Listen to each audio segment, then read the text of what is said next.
Welcome to the Best Music Podcast. My name is Dan the Music Man, and this week's featured guest is Jason Camelio. Jason Camelio is a composer, arranger, songwriter, trombonist, guitarist, producer, and global educational programs and partnerships developer. He leads his jazz octet Bending Dogma. He co-founded the big band Evolutionary Big Band, that's BBEBB. If you take all the first letters of the... Anyway, they get it. A jazz composers workshop big band, and is the co-leader, guitarist, and songwriter for the rock group DÚBH, spelled DUBH. The BBEBB, the Fenway Brass Art Orchestra, for which he's also the co-director. Phil Wilson's Rainbow Big Band, Greg Hopkin's Concert Jazz Orchestra, and the Big Band of the National Conservatory of Music, Dominican Republic, have all performed his original compositions and arrangements. Jason has performed with artists and groups such as Kimo Williams' Kimotion, Creative Ensemble Collective featuring Donnie McCaslin and Jeff Taylor, Phil Wilson, Oscar Stagnaro, Jazz Composers Alliance Orchestra, that's the JCA, Fernando Huergo Big Band, Jim Odgren, Jim Kelly, Riles Jazz Orchestra, Big and Fat, that's PHAT, Jazz Orchestra, Boston Horns Big Band, Picante Salsa, Impacto Latino, and Puerto Rico Latin Sound, and many more. There's still more to come. Recordings Jason co-produced, written, and or performed on include Phil Wilson from the Vault Volume 1 with Alex Levia, and the full-length album This Is Dub, again DUBH. Recordings include performances with Dweezil Zappa's Via Zamata, Danielio Perez's The Panama Suite, Stephen Weber's Stylus Symphony, Mike McAllister's Finders Keepers, Christine Fawson's Happy Talk featuring Phil Wilson, and of course Chris Opperman's Chamber Music from Hell with Kurt Morgan. As the Assistant Vice President for Global Initiatives at Berklee College of Music in Boston, Massachusetts, Jason works with a range of creative and passionate people from educational, business, and government entities, developing opportunities for skilled, talented, and motivated performing artists to reach their career goals. You can find Jason at jasoncamelio.com. That's Camelio. You can find him on Facebook, Instagram, and Twitter at Jason Camelio, again, Camelio. Berklee Global, that's Berkleeglobal for Facebook, Instagram, and Twitter, and Berklee Espanol, that's 3 E's in a row for Facebook, Instagram, Twitter, and whew, you're a busy guy, man. How's it going, Jason? Doing well. Thanks for having me, man. It's great to see you. It's great to hang. Yeah, absolutely. So a million projects, of which we'll talk about a couple for sure today. But just to start us off with a warm-up, what's a piece of music you've heard in the past couple days that really sparked your interest? Ooh, well, let's see. This week I've been going back to the Grand Wazoo. So I've been going back to listen to Frank Zappa's The Grand Wazoo because it's just an incredible record and an interesting concept of the contemporary musicians battling the classical musicians for dominance in the world.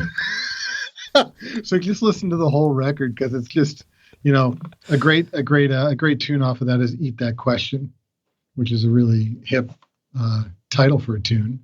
And the music, of course, is brilliant. So go and enjoy some Frank Zappa this week. You won't be disappointed. No, Frank Zappa does not disappoint. It's not in the vocabulary of that world, is it? No, not at all. Cool. So let's jump in with our mutual connection, Chris Opperman. He just released this really, really fantastic project called Chamber Music from Hell. You can check him out on the Best Music Podcast, an early episode. But you played trombone on this fascinating track where you were actually playing trombone along with an algorithm. So can you talk a little bit of what that experience was like And yeah, just share with everyone what was going through your mind during this time. Yeah, so this is interesting. This is all happenstance. So Chris had posted his crowdfunding for the project, and I've been a fan of Chris's music ever since we played together at Berklee when he was a student. And then I know Kurt, and I had connected with Kurt through the Via Zamata project with Dweezil. This is Kurt Morgan, right? Yeah. Yeah. And so when I saw this project, I was like, oh, this is ridiculous. And so I poked him and I just said, hey, man, there's probably tons of trombones on this, right? Question mark, question mark, question mark. And out of the blue, he's like, well, no, but do you want to play on it? And I said, absolutely. What have you got? And he sent me the piece, the Echoes piece, Echoes in the Still of the Night. And it's a trombone solo that he had written. And it's not easy.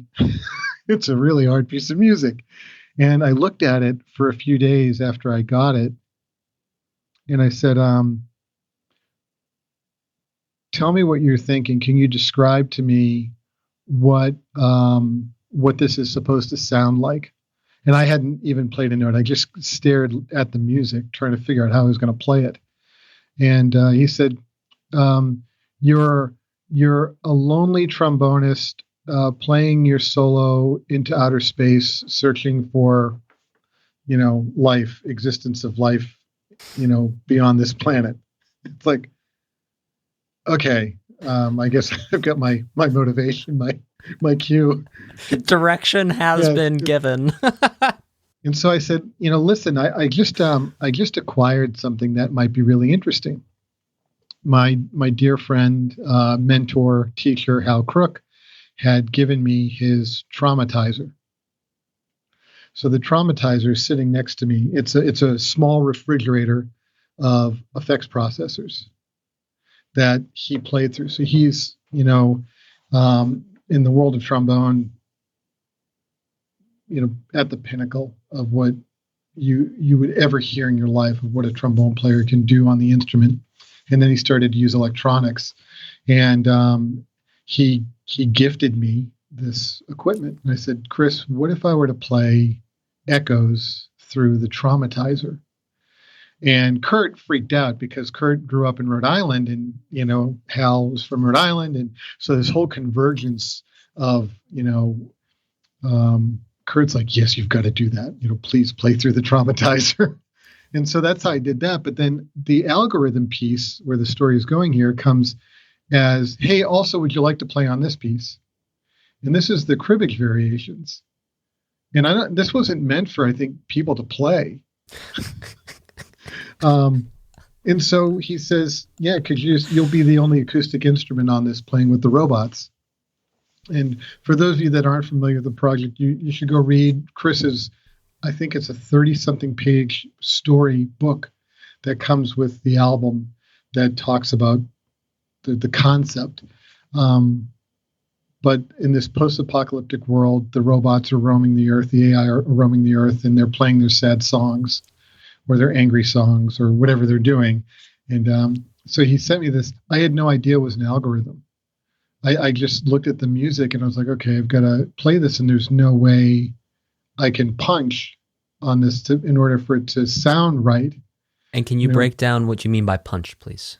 Sure, yeah. So when you're recording, typically, the engineer will press record, and the conductor, if there's a conductor there, will conduct the piece, or you'll play along with a pre-recorded track, and you'll try to capture as many of the notes as accurately as possible for whatever that segment of music is. It could be a few bars, it could be for an entire piece. Sometimes you miss a note. You make a mistake. And now with the technology that we have, you can cue up that little sliver of time on the recording and get that note exactly right. And we call that punching in. Punching in. And what happens is sometimes it can sound unnatural because it's not part of the phrasing. When when you're playing an instrument, a piano, a guitar, drum set, or a wind instrument, or you're singing, that note has to come in the flow of all the other notes rhythmically and melodically. And the pieces that Chris sent, it was kind of hard to do that. So I just had to shed the pieces, practice the pieces, and record them in one take. So it was afterwards that Chris explained that, oh yeah, this is based on an algorithm. It's based on a series, a grid, a numeric concept. Yeah, tone row composition. Yeah. Yeah. So the music is beautiful. It's really, it runs the gamut of sounds and arrangement, and I think it's 15 pieces. So he's a monster musician, monster composer. What a blast. Absolutely. And I think what's really fascinating is there's such complex things going on from a machine perspective, from a sort of computer perspective, and you had to really go toe-to-toe with that level of precision in your live performance. And as you say, you need to do it all in one take, but not just do it in one take. When you're playing with a live band, or even recording a live band, depending on how tight the rhythm section is, certain variations within the rhythm are going to sound good or be acceptable or sort of get a pass in a way, because they'll sort of, it's just part of the human groove of it. But when you're playing over machines, that's not there. It's all ones and zeros coming at you at exactly the millisecond it's supposed to come at you at. And so playing with that level of precision is a very interesting prospect, isn't it? I agree. It's definitely not natural. For musicians that might be familiar with this, there are, you might play in a pit orchestra for a musical, or for different kinds of groups, and you might play to what's called a click track, right? So you'll have headphones on like this, or you might have in-ear monitors, little earbuds, and there'll be a click going because for the purposes of the show, there might be a small live band so that the audience feels that it's organic, that it's human. But then there's this whole orchestration that's been programmed around it. And a lot of times it could be synthetic. It could be instruments that are coming out of a computer, a computerized arrangement. And so that's, I think, one of the only times where, in commercial music, for live entertainment reasons, you would need to have that level of accuracy. But more often than not, you have that forgiveness. And I think a lot of times composers write for that. They know, it's like, I know, some composers, like a great example would be Duke Ellington, would write Harry Carney's baritone parts at the altissimo part of his range, right? And the reason he would do that, because the baritone saxophone is supposed to be low, this like low, driving, sonorous, low register sound. But if he wrote it in the high register and then had Harry play the melody, Harry would have to sort of alter some things to really kind of push to get that straining, he would strain a little bit, and the sound, the timbre of the instrument would change on purpose. So it was he did it on purpose to get a certain kind of cry out of the instrument. So there's examples of where you would try to do this, but this was, Kurt Morgan, his ability to take Chris's pieces and express them digitally is really incredible. And then to try to lock into that and get it as close as I could, it was an experience. Absolutely. And another really cool project you're involved with, we spoke about it earlier, is DÚBH, and this is spelled DUBH, as a co-writer and co-producer with Damien Bracken. Yes. Really interesting music that you guys are doing. I would almost describe it as like AC/DC went to music school and like learned about odd meters. But seriously, like, tell me I'm wrong. Like it's you guys have that sort of hard rock 80s thing, But then there's this extra level of odd time signatures, and some harmonies are starting to sort of escape that 80s world of the sort of 1-4-5 flat 7 thing. Right. Yeah. It's like the nerds went to the bar. The music nerds went to the bar and decided to start a band. Yeah, you're right. That's a great way to describe it. Yeah, it's just fun. We get to write things that we enjoy playing on topics that we enjoy talking about, goofing on, and the band is silly. They're so good. Vlade Gigny is the drummer. He's from the Dominican Republic. He went to Berklee, and then he did the Global Jazz Masters with Danilo Perez. The bass player is from Azerbaijan. His name's Shurhan Agabekov, or Han Bailey is his stage name. He's incredible bass player and vocalist. And then the lead guitarist is a they're all dear friends, but Marek Ditka I've known for many, many years. He's actually a monster guitarist. He played with people like John Abercrombie. They have an amazing duo album, and many, many other musicians. So Damien and I sit down and write these songs, and then we get to bring them into this group and say, what do you think? Let's put this together. And of course, these folks play their butts off, and they're just having fun. So, and that's what we did. That's what these songs are. They're just us goofing off, writing about, whatever topic comes to mind. So I think for many, many years I played guitar, but I never got this far with projects until I met Damien and started working with him, because the co-writing thing came so natural, and we just instigate one another. But it's really about, and it's very interesting with projects that you can have an incredible talent or an incredible facility on an instrument, and I think this is going to be a theme for today, when you bring the right people together on a project, it all of a sudden 1 + 1 = 236.5, and it's like, how did we get here? But the two elements coming together just create this chemical reaction that just musically, creatively, and then you start to see pathways that you didn't see before. So, I mean, like, did you ever see yourself, like, working on music videos and stuff like that until you had these songs and right.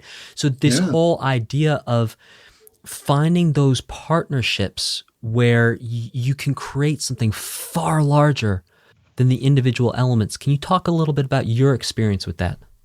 Yeah, that's a really important thing that I hope people remember is collaboration. I mean, music it's not an individual sport. Yeah, I don't want to. Yeah, it is. So I think it's not an individual. It's always better when you're in a group. If you're a musician and you've ever experienced being either in a rehearsal or on stage, and there's that moment when the whole thing levitates, where gravity goes away, and it is so fleeting when that happens, and it's literally the best drug in the world, because when you get near it, then you're like, oh wait, where did it go? And you'll spend the rest of your life trying to get back to it.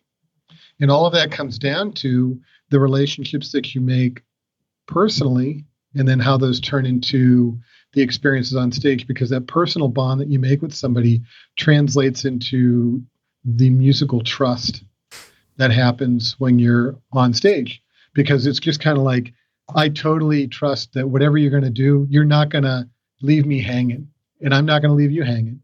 I'm going to, and it's communication at such an elevated level.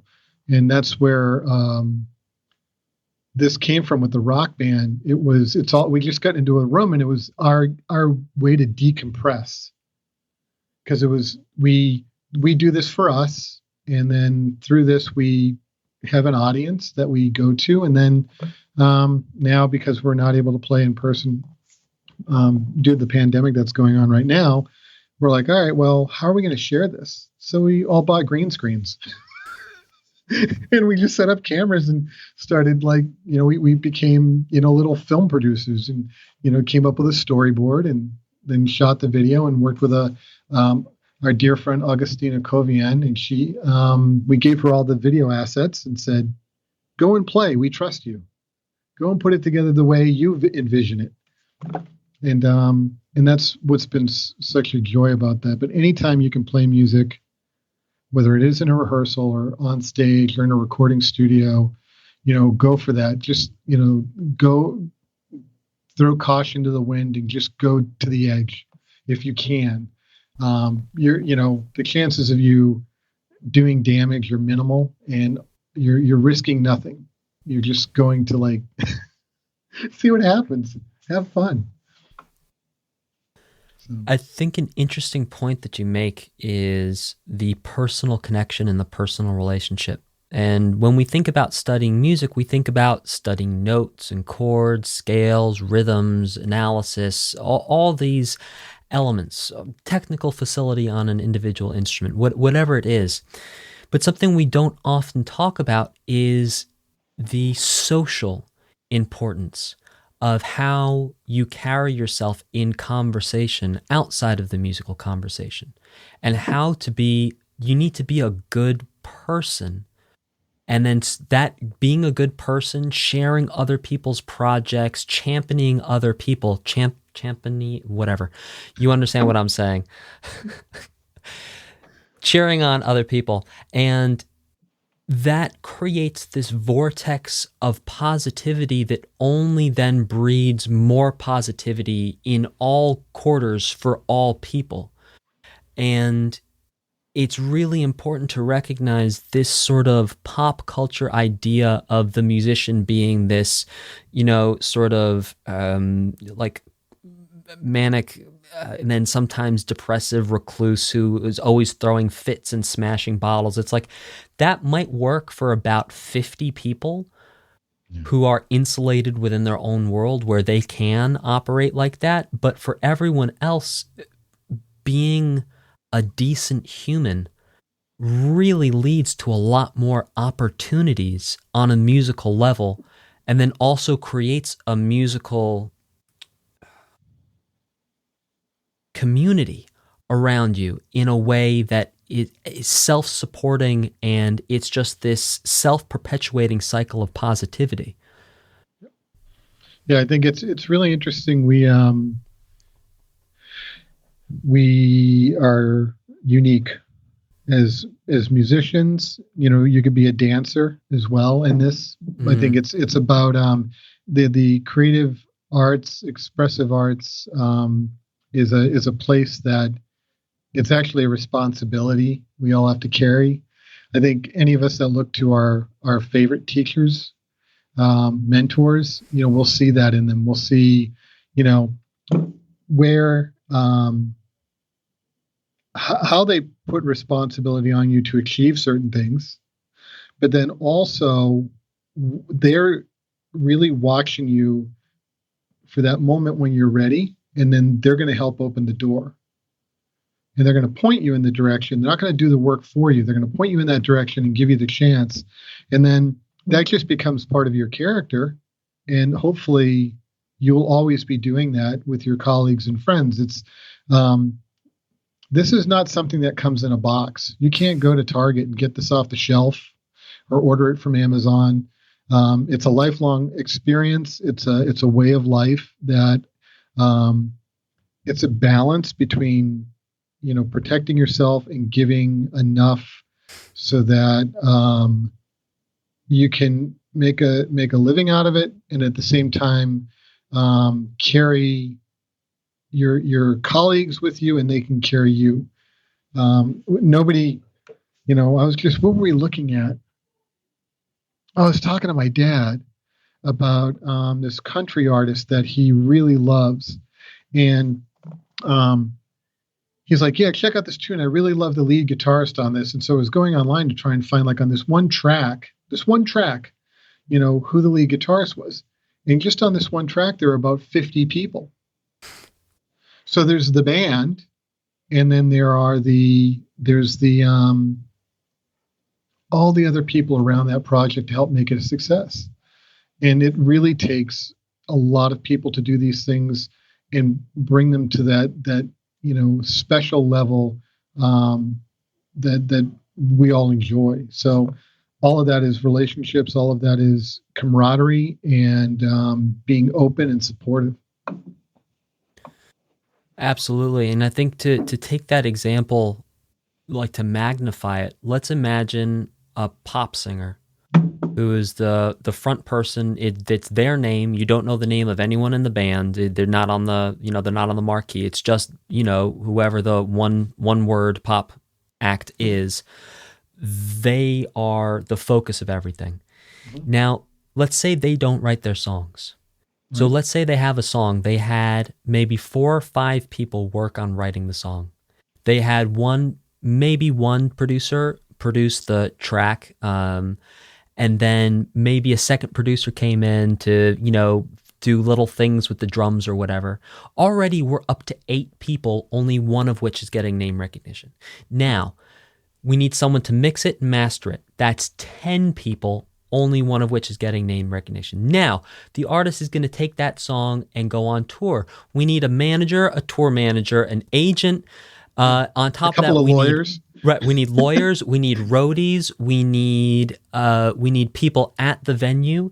The number of people it takes to get one song on TV in front of you, if you're listening, if you're just part of the public, it is a mind-numbing number of people. Mm-hmm. And it's really this huge musical community that you don't see. It's all behind the scenes, but that's how the magic happens.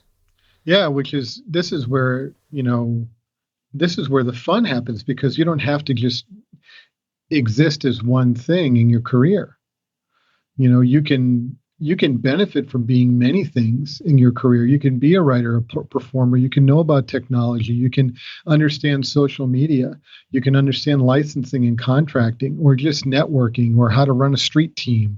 All those things can be actually to your advantage, because one, it can help you when you find yourself in a position of maybe managing an artist. But also when you're being managed, or when you're working with a producer, to understand what their role is and what your responsibility is in that relationship. Because the responsibility is distributed. It's not all one person's gig to do this. And there's great examples of all of this. It's really hard, even when you look at those artists that we really appreciate for all their ability to bring their music to the world, and it seems to us like it's just them that are doing it, and these are some of it's just not them. There's so many people that help to make that a success. So it's be aware of the system and learn about it, educate yourself. So we're talking about connections within the music industry, which brings us to global connections. Right. And you're part of the Berklee Global Initiatives team. So can you describe a little bit what that looks like, what you're doing? Sure. The sort of the tagline for us is bringing Berklee to the world and the world to Berklee. And what's really interesting about this area of Berklee and what we do is that we are Berklee is unique in that it has been in the world for a very, very long time. Lawrence Burke, the founder, early on in his experience working with those early teachers, brought people like Toshiko Akiyoshi to Boston from Japan, Sadao Watanabe from Japan, Joe Zawinul from Europe. And so it was already this place that was ripe for being sort of a global interchange. It's a place where people from all over the world would come. So this expanded to many of the artists, educators that were there going out in the world as touring artists. And then to this point of like community, wherever they would go playing a festival, if they were going to play a club, giving back, they would always teach. They would do a clinic or master class, or they might do a small camp. And this actually about 30, 35 years ago, something that Gary Burton and Larry Monroe, who was then like the head of the performance studies at Berklee, were doing. And it just became a model. Wherever we were going to go in the world, we were going to give back. We were going to engage. And that could be us as travelers, as faculty, as students, as staff, learning about that musical culture and those traditions, or sharing our knowledge or having that interchange. So what the area is now is bringing Berklee to the world. We bring the Berklee experience, the Berklee classroom, to the world in programs. Right now we do it remotely. We do them online. But normally we bring programs that are between 3 days and 2 weeks long to different parts of the world.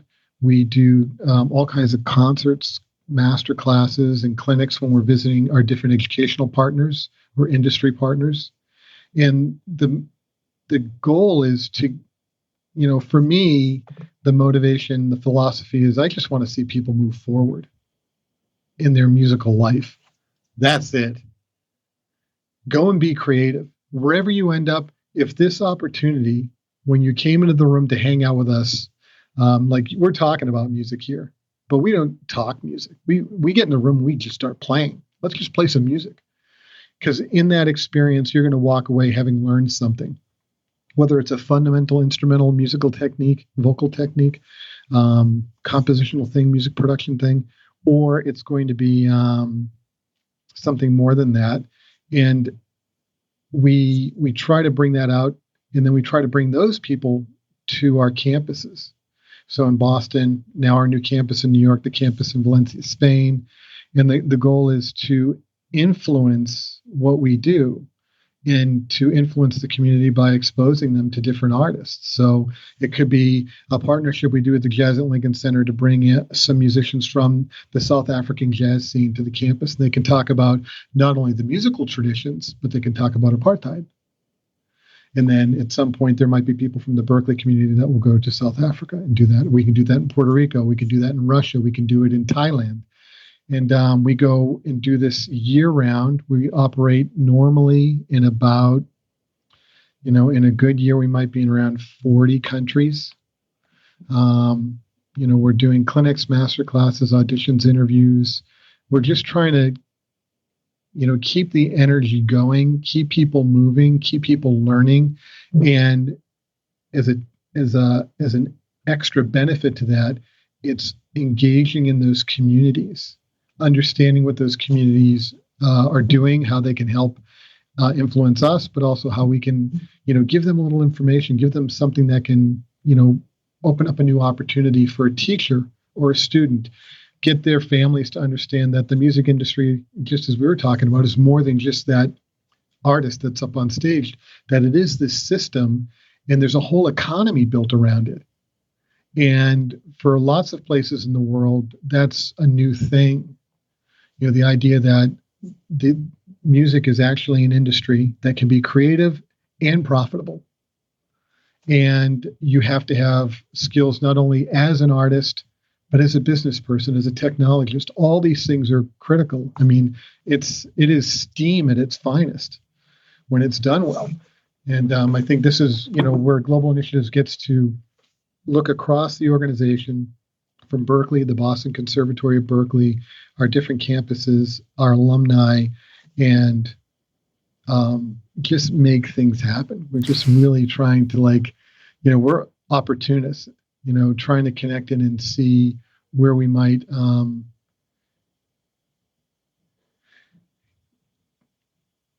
advance, the chances of a student having success. We want students to walk away from their Berklee experience into becoming that agent, that person in the world that's going to create the next opportunity for the next person. So when you get a chance, folks can take a look at berklee.edu/global and read about the things that we're doing there and check out the programs. It's fascinating work. Absolutely. And I was actually the partial beneficiary of one of these programs. That's right. Yeah. Because I actually was accepted to Berklee and decided to instead go to one of your global partners at the time, Music Academy International in Nancy, France, for my first year of school, which was just the coolest experience ever. And it was really amazing because I would never have gone to that school had it not been for that global connection that you guys had.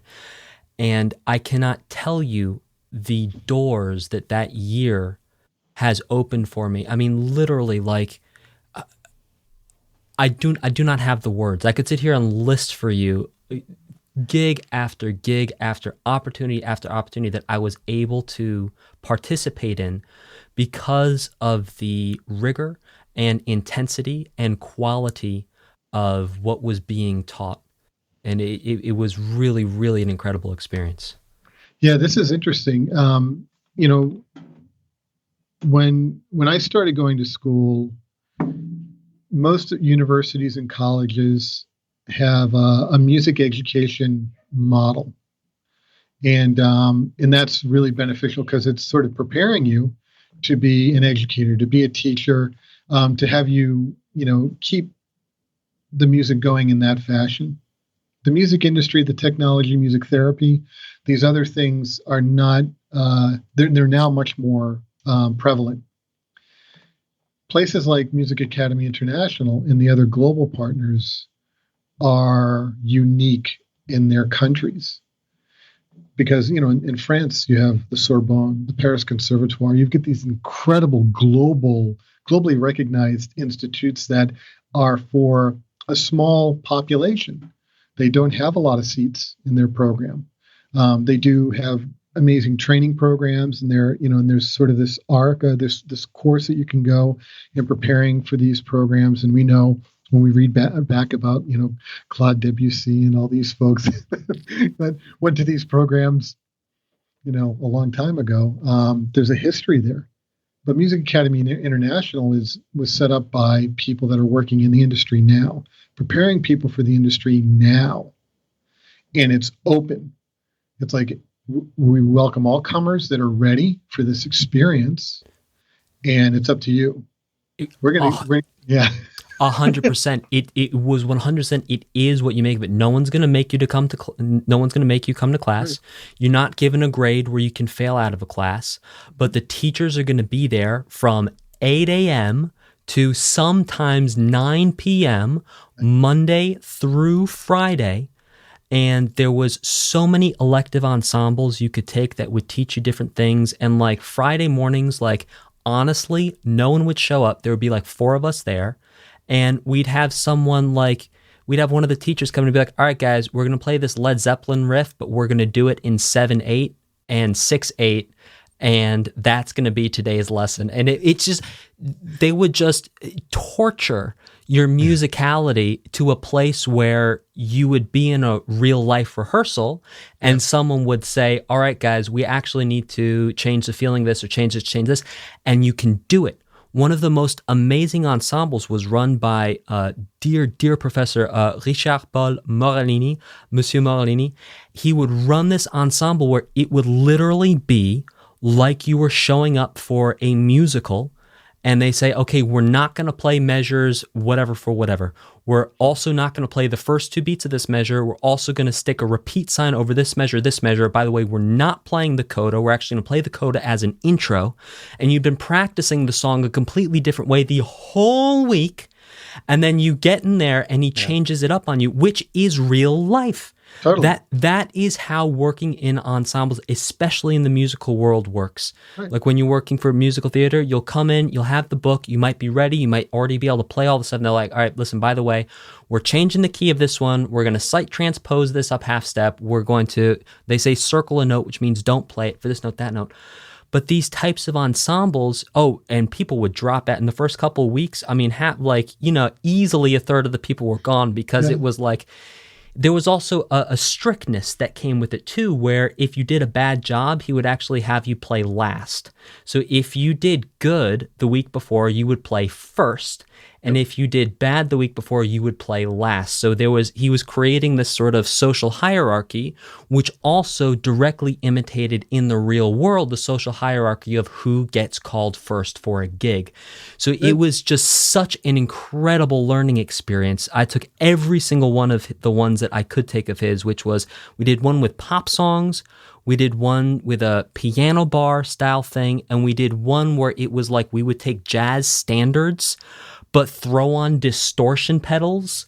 And it was like, I remember the first week we did Autumn Leaves, and it was just like, he comes in and he's like, all right, so we did Autumn Leaves a la Rochelle Farrell. I don't know if you ever heard her version. So she like scats the Miles intro. Right. So he had the singer scat the Miles intro, and then for the solos, this is our first week in school. He's like, all right, there's a distortion pedal in front of you. Guitarists, when it's time for your solo, you kick that distortion pedal and you play until I tell you to stop. And wow, what a learning experience. I love that. This is, you would never get that in other kinds of places. It's just, and that is, that is curriculum. That is, you could see that in the syllabus. Oh yeah. And it like, prepares you for the world. Well, this is the thing, it's so important to have teachers like that.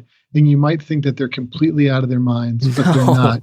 No, they're not. They're doing it because they ran into this. Mm-hmm. And, we have, I've been sitting in a pit orchestra and I'm given an alto saxophone part to play on my trombone. It's like, but this is in E flat and I'm playing a bass clef instrument.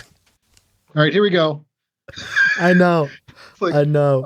I'm reading that, and so then what happens is like, so, I've got my sort of routine stuff here, and depending on what I'm doing during the day, I might just pick up my guitar and start playing like tenor clef Bach cello suites, and it's just because it's something, it's a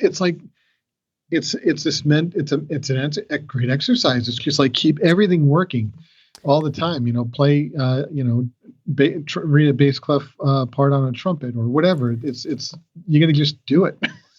It's like creating exercises in adaptability and then having that caveat of the positive mindset around that adaptability. So instead of looking at that as this thing of like, oh God, like, how could you ask me to do this? This is such a pain. Like, no, it's like, okay, how am I going to get this done? Let me do my best. Maybe I'm playing every second note because it's an alto clef. And gosh darn it, the last time I had to read alto clef, I was 9 playing the viola. So like, yeah, where is middle C again? No, right. But this is fun. It's music. Just it's turn off the Netflix. Just like get away from your phone and just this is what a trip. It's it's their brain teasers. It's like Sudoku. That's all it is. Yeah, but that's great. That's right. You went to MAI and you were there when Hans was there. Yeah, amazing. And Hans Kulak is incredible artist, educator, human being, and he really was the one that helped to forge this relationship for Berklee and created so many opportunities for students to go. So what we would do is we would go every October and we'd take a band over to play at the Nancy Jazz Pulsation, the big festival. And big.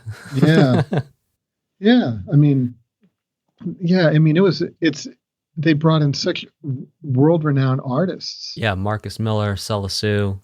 Yeah. Yeah, God. And in students would get the chance, the real world opportunity to get up on stage and bring it. And when you're a student, this is what you're being trained to do. So the top students would go through the process of getting vetted and selected, and then they would be put on tour. We would actually tour them around the Lorraine region, and it was their opportunity to experience life on the road for a couple of weeks and learn what it's like to live together, to tour together, to play one-nighters, and every night be ready, So speaking of global initiatives, global opportunities, a really interesting topic that actually you proposed for us to talk about is for us in America to sort of broaden our minds in terms of how we define success and where we think of finding success. And this is played out over the years, time and time again. Some band no one has heard of in the States is just massive overseas in Europe or Japan. I think Toto is a really good example of this. They've had quite a few hits over here, but the way people get excited when you talk about Toto in Europe versus the way they get excited when you talk about Toto in the States, it's a different universe. Exactly. Yeah. And now it's beyond just the playing of music. It is really the industry of music expanding in different marketplaces. A quick small performance sort of illustration of what you're talking about is guitarist John Shannon lives in Pittsburgh now, owns a restaurant there called Con Alma, and it's a live music venue, beautiful place, and he's got a power trio, rock trio, amazing group, just beautiful stuff that they're playing, and they start doing their social media advertising, and suddenly they're in the top 5 in Peru. And they're at number 1 in Peru. And he calls me one day and he's like, what do I do? It's like, well, you're going on tour in Peru. That's where your audience is, man. You've got to go to your audience. And then again, through the network, I'm like, well, here's what we're going to do. We're going to set up a bunch of meetings. We're going to I've got a bunch of contacts. We'll talk to the U.S. Embassy. We'll talk to these different educational institutions. Well, if you're going to be in Peru, you may as well go down to Chile, because Chile's got, they got Lollapalooza down there, and they've got a bunch of big rock scene down there as well. So go to Peru and go to Chile. And they ended up booking themselves on a tour and marrying their opportunity to go and play music for the audience that wants to hear them with the fact that they're all great teachers as well, and they can go and teach. And so they went out on the road and they did a playing and teaching tour that brought them to their audience, and it helped them to also expand their audience a little bit more. So that's like something that came out of the blue. The other thing is, when you're studying in school, seek out those artist educators that are not from your neck of the woods. Get in a band that, gets you connected with the music of India or Middle Eastern traditions, or a West African or Afro pop group, something like that. And just to, for me, it was the music of Latin America. It was salsa, merengue, bachata, all these different styles. And as a trombone player, it's kind of like, that's where you're going to play a lot. There's a lot of trombones, a lot of horns in that music. And then suddenly you start to broaden your network and your ability and your opportunity. And then you are getting a chance to travel to these places, to go on tour and play with fantastic musicians, hopefully. And if not, even just with your colleagues and your friends. But I think that the big thing is, as a performing musician, it's really critical to understand a little bit about how to do some basic market research. Get in tune with newsletters, different parts of different newspapers of different countries you might be interested in. Definitely the music magazines from those countries. And start looking at trends, anything from the big things like census data and GDP, to where artists are going on tour. You can find this information pretty readily. A lot of festivals follow the sun. you're never really going to do a festival in cold weather. So if you just watch where artists tour, there's a circuit that they run globally around the world that hits every place where people can be outside enjoying music. And you can begin to learn what the cycles are like, what the venues are like, the festivals are, and then begin to figure out how you can connect into these. You start to look at the attendance at these different events, the kinds of artists that they're hiring or booking for these venues, festivals, and it starts to reveal some patterns. And then you begin to look at your music and what you're interested in, and then you're like, that might be the place that I want to go first. So, I think another interesting point on this is also talking about a point of entry for someone who's trying to establish themselves as an artist. right. Like there's some very interesting music markets in Mexico, in India, Yes. where, I mean, the potential is not fully tapped yet. Mhm. And if you think about it from a practical perspective, just on advertising, your cost per click Yep. is going to be significantly less in those markets. And there's a little bit more bandwidth. If you really have something that's like crazy, crazy original, it's nothing like it out there, but you're not seeming to get the traction at home, go look somewhere else. They always say you're not a prophet in your own land. And sometimes that's really the case. You just need to look at what's happening next door. Because Exactly. what's happening next door or across the ocean, people might have a very different perspective and response to what you're doing. So I think in addition to doing market research, there can also be a time for experimentation. It's like, which countries are going to dig me? We're in a global world. This is global connections. You don't need to be limited to where you can get in a tour bus anymore. That is so passé, and just to reframe the entire thought process around it, I think is so important for anyone who is already established to continue their career and their longevity, but then especially for younger artists who are coming up. And it's so saturated right now. Everyone, the time is so saturated. You got Netflix, you got YouTube, and just between those two, if you're trying to be an entertainer, you're not just going up against other musicians, you're going up against anyone who is taking screen time. So you're going up against people dropping watermelons off of fire towers. That's entertaining. I'm just saying your music has got to be, it's got to pop, man. It's got to be something special because you're competing with watermelons falling off of fire towers. Yeah. You're absolutely right. One of the things that's interesting too, I guess, I'll talk from the Berklee perspective, is that it's around 35% non-U.S. students. So when you walk into a classroom, and this is something I'm guessing that you probably experience and don't see, when you walk into a room and everybody in that room could potentially be from another place in the planet.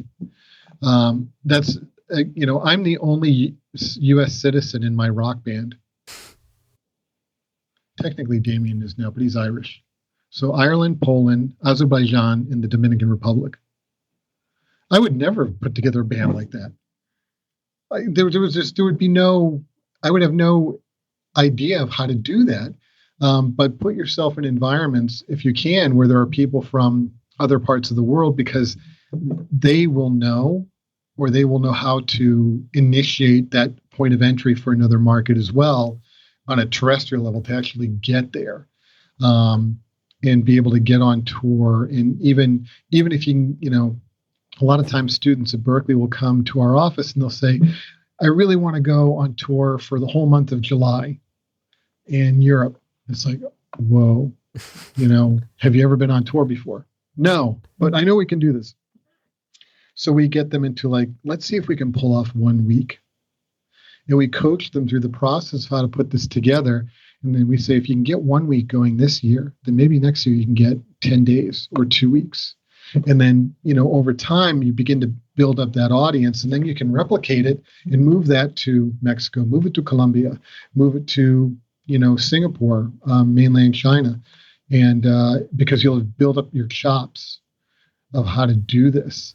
And that's, I think, having different band members who are from different parts of the world, that can give you the entry point. Culturally, they can tell you what's going to work, what's not going to work. They can help connect you to their network of people that can inform that as well, and get you closer to that point of success. And I think another thing that's really going for the global connections and the global way of looking at music is when you have the diversity of nationality, it also brings this diversity of perspective, which when you're working in creativity, and this brings us right back to our first point, it's you meet up with this one guy at the right time, and all of a sudden you have this whole project.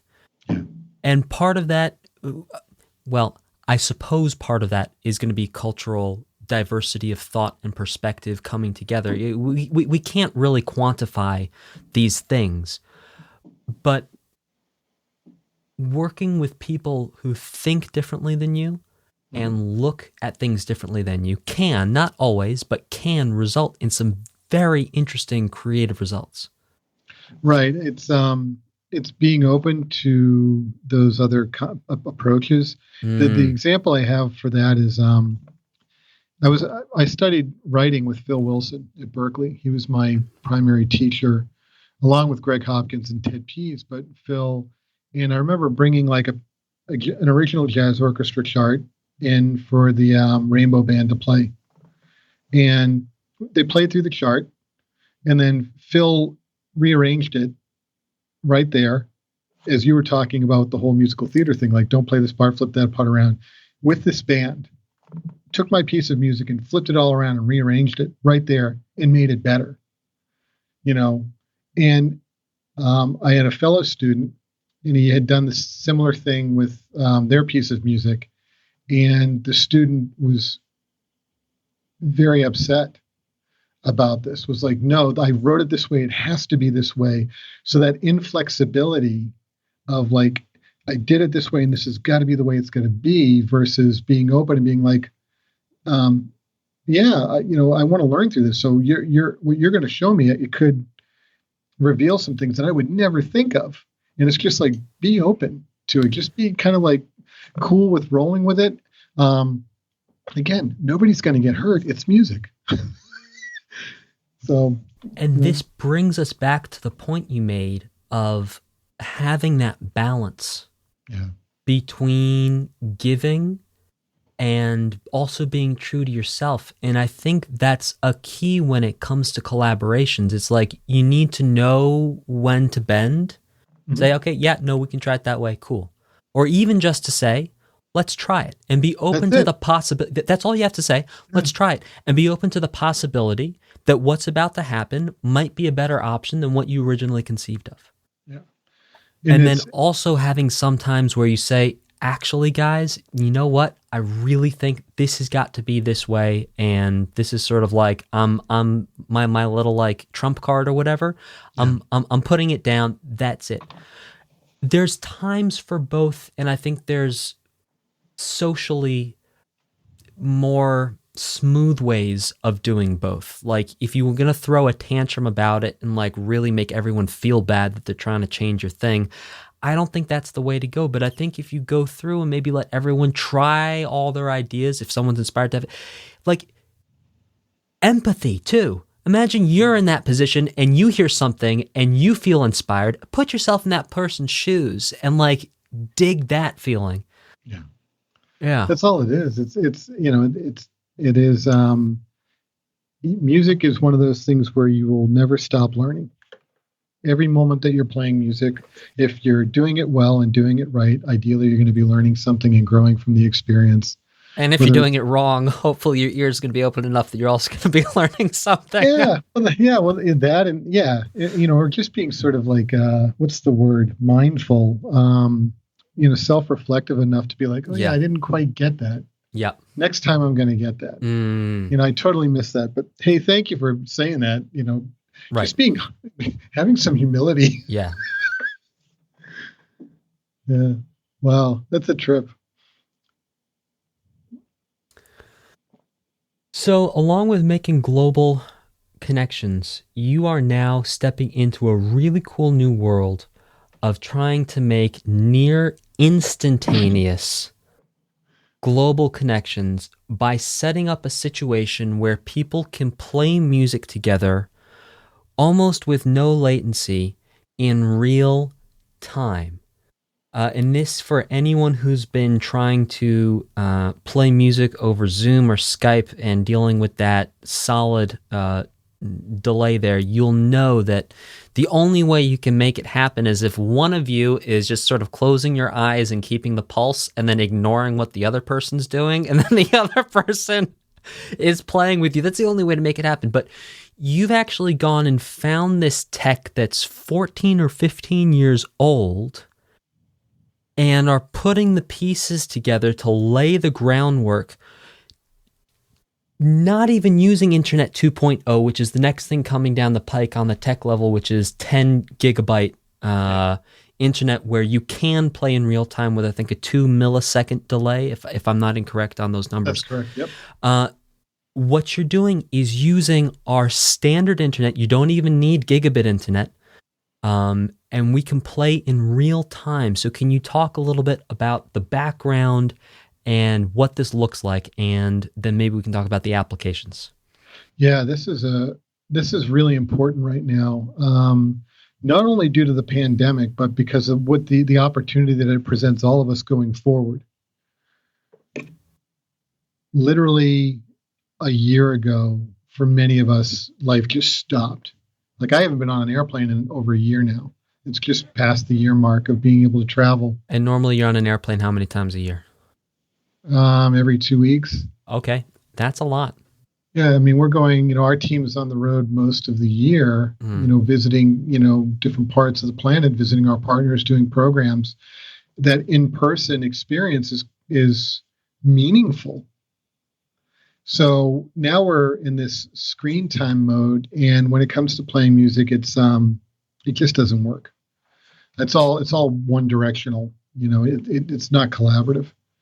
So when we went remote, my colleague Ray Soul, he's an incredible bass player and writer and producer. We began to do what a lot of musicians were doing. It's like, well, there's got to be a product out there. So we were looking at all of the different software that you might be able to transmit audio from your computer to another computer and how you might do it. We looked at Audio Movers, we looked at Jam Kazam, we looked at Jack Trip, all these different things. And the things that we realized were that our audience, whether it's the students that we work with at Berklee, the different schools we work with, their teachers, suddenly, because of the pandemic, they don't have access to resources. They can't buy new equipment. They don't have budget for the kinds of things that you might have in even in a nice home project studio.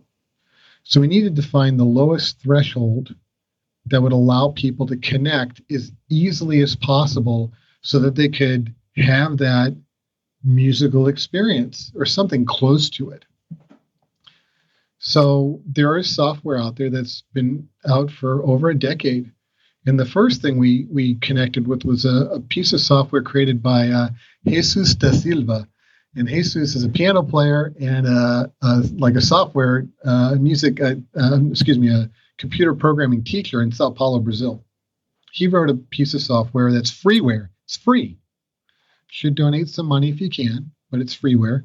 It's called Jamtaba. Jamtaba, and it allows for what's called staggered real-time performance. So you end up getting into a virtual ensemble room, and you might start playing, and then there's a metronome in the room, and there's a cycle clock, and the cycle clock can be set to bars or beats. So it could be, the click could be going like 100 beats a minute, and every 4 measures it's going to transmit your audio to me. I'm going to be able to hear that and play over it, and it's going to transmit back to you. And so we start playing over a loop together, and it acts like a DAW, a digital audio workstation software. Works really well with Reaper, which is a very low cost recording software for your computer, for PC or Mac. And what you can do is you can use plugins. So you can use a keyboard. You can use plugins on your instruments, on your voice for reverb and all these kinds of things to make it sound really cool.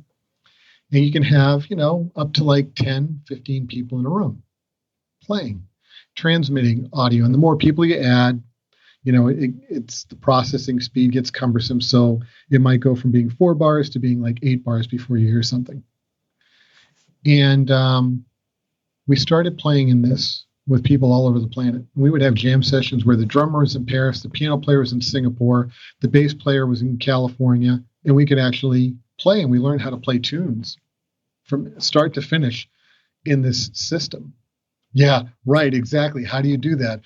One of the people actually wrote a grid that defines, like, okay, if we start with the guitar intro, and when that hits everybody starts playing their part, and everybody has a certain number of choruses of solo. Yes. How many cycles, yes, end to end can you do this? We actually, we spent like hours at night, like doing this. And we started first by setting up our own computers as servers. And then Ray connected into the community, and we figured out how to set up our own cloud servers for this. So we set up servers in Europe, and then we set up servers in the United States. And it's not hard. You can set up a cloud server, encode it fairly easily.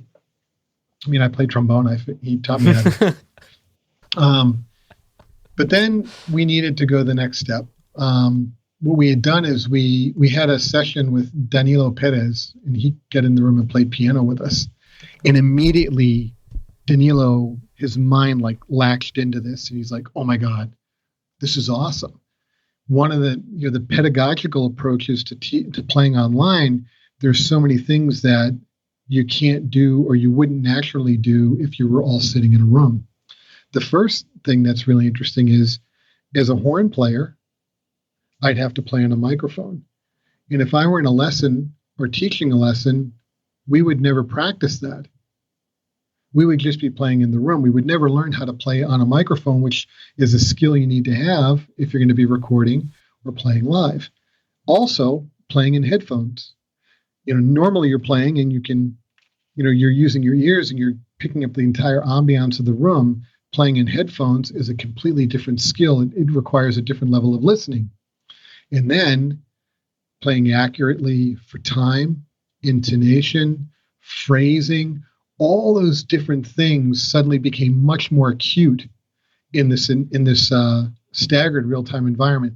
So Danilo was completely stoked about this. And then from the improvisatory side, he says, okay, so I'm hearing what you played 4 to 8 bars ago. So then I need to think of what I might want you to play 4 or 8 bars later. So I'm going to be thinking ahead with my comping in a much more compositional way in order to see if I can elicit a certain kind of musical response from you. And this is the kind of thing that, in his playing with his group, they actively do when they're playing live shows because they're that advanced. Their minds are like at a different level. So let's break that logic down for a moment, because it can start to get a little complex. So the idea is I'm playing 8 beats or 8 measures behind you. Say let's do 4 measures. You're going to start playing 4 measures. All right. Yeah. I'm playing 4 measures behind you. Now, the whole thing about jazz and improvisational music is proposing and reacting to ideas and having conversations. And what you're talking about is with Danilo, and sorry for completely butchering your name at the beginning of the podcast. Please forgive me if you're listening. You're talking about him actually thinking, after those 4 measures are done, how he can, because your 4 measures afterwards, what he can play to try and take your thing to the next level too. So it's like sight reading 4 measures ahead, but making the music up for what's going to happen in the future. Correct. So he could be, I'm going to inject a certain rhythmic thing. Yes. See if you respond to that. I'm going to inject a certain harmonic thing. I'm going to maybe play the chords in a more open, larger way, or a more condensed way, or in a different shape. Or I'm going to not play a chord. I'm just going to play like a single line and see if you might, how you might respond to that. And he immediately got this in the staggered real-time environment. And then we did this for a while, and we then migrated to another piece of software where we could play in near real time. And this is a software called Jamulus. And there's going to be links to Jamulus in the description and in the YouTube description. So podcast notes, YouTube description, go check it out after the episode. So with Jamulus, you can play as if you're in a virtual ensemble room together. The basic needs are you need a laptop or desktop computer. You need an audio interface. You need to be able to plug in your instrument. It's good if you have a mic as well. So if you have a 2-channel device, like one of the low, like the PreSonus or some of the lower cost audio interfaces are fine. And that way you can have your instrument and a mic. If you're a vocalist, you're just going to use the mic. Internet connection also required. And you need to ideally have an Ethernet cable connected to computer, which a lot of people don't have those dongles, or their router is in another part of their apartment or home. So this is a must, with the exception of one instance that we've seen. Walter Smith, the amazing saxophonist, he uses a USB Yeti microphone, the Yeti, and he uses Wi-Fi, but he has FiOS. So he has the gigabit upstream, gigabit downstream connection, and his connection's better than all of ours. But again, free software, laptop, desktop computer that you have at home, your audio interface, and a way to plug in your instrument or your microphone to sing. You're going to get into this virtual ensemble room, and the latency will probably be, I think when we were playing, Dan, it was like, I don't know, around 15 to 20 milliseconds that day. It might have been a little bit less. I think I had more, which is actually surprising because I'm also on FiOS Gigabit connected with Ethernet, and I think I was up at around 25 or 30. So prior to the podcast episode, Jason, myself, and your colleague Daniel, I forget his last name. Oh, Busey. Yeah, Daniel Busey. We all got together in an online room and actually tried this out in real time, which was just an absolutely radical experience. And so we're looking at each other, using Zoom, or you can use Skype or what have you. And the video is going to be behind the audio that you're hearing. The audio is going to get to you faster. It's at 48K, so it's studio quality.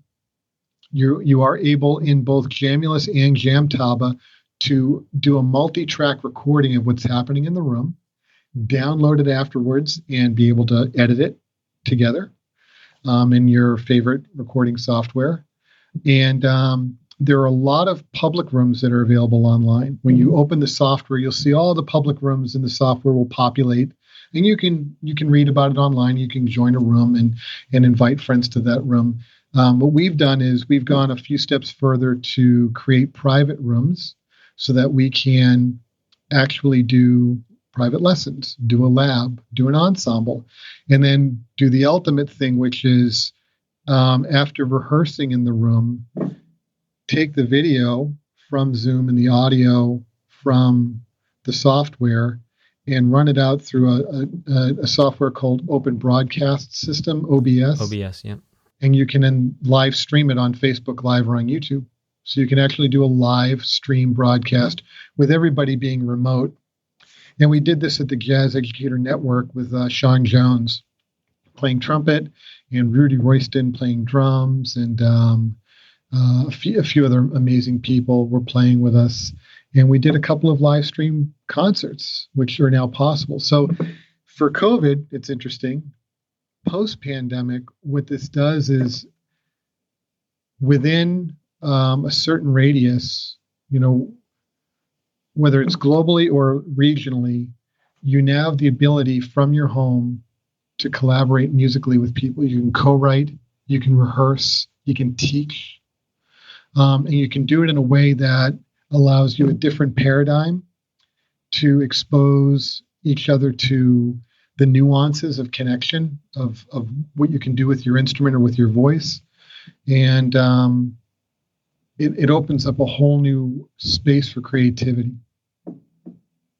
And a really cool thing before we get into talking more about the details of this is you're actually open for consulting gigs on this to help people set up their servers. Is that correct? Absolutely. We are in the process now of trying to we're working, people can contact us. We can walk you through this and we can And how do people contact you?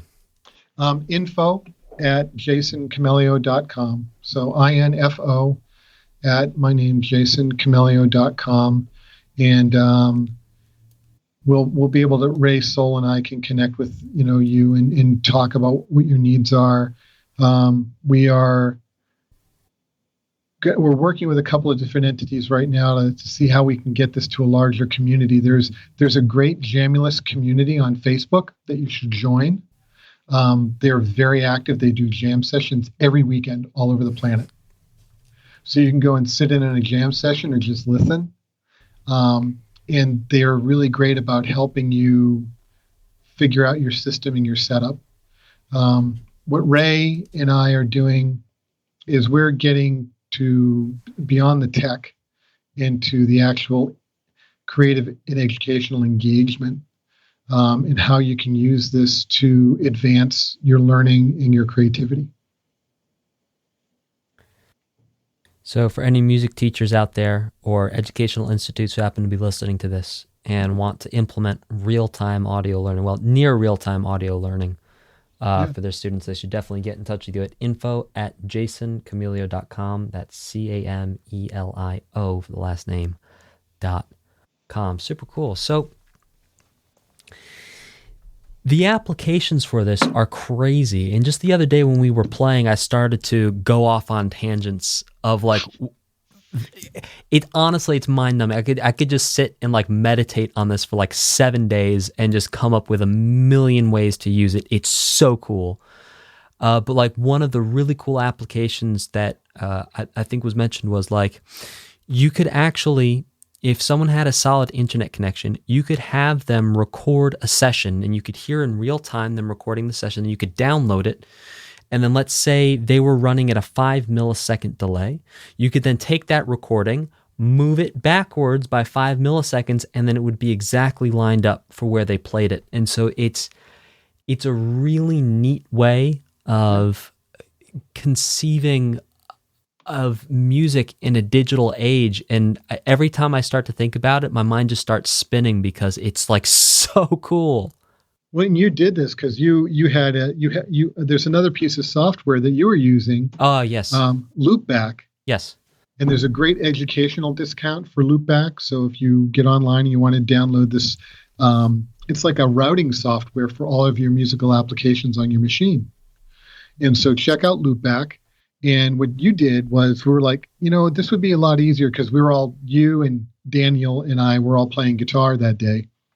And we're this would be a lot better if we had a drummer. And we didn't have a drummer available to us. And we're it'd be great if we could load up a drum loop. And you were wait a minute, I have Logic set up in my Loopback, and I'll load a drum track into Logic and loop it, which you did. And you hit play, and immediately, instantaneously, we're hearing drums. And so suddenly we've got, this ability to lock into a groove. I could see, again, if you're working with a student and you wanted to work on, just them playing a particular feel or playing over a chord vamp of one or two chords that are repeated over and over again so they can learn how to comp in time, on piano or guitar, or be able to play a melody or a melodic pattern, an improvisational pattern over that. Instead of working through all of the challenges that we have with the Zoom setup only, you can give them instantaneous feedback where you can say, okay, you do 4 bars and I'll do 4 bars, and you could do a call and response. It's oh, wow, this is, it's just like being in a recording studio and being baffled off on different sides of the studio. And your line of sight is Zoom, But in your headphones, you're immediately hearing, within a fraction of a few milliseconds, what your counterpart, your student, is playing. I know, right? It's awesome. And so we've pressure tested this.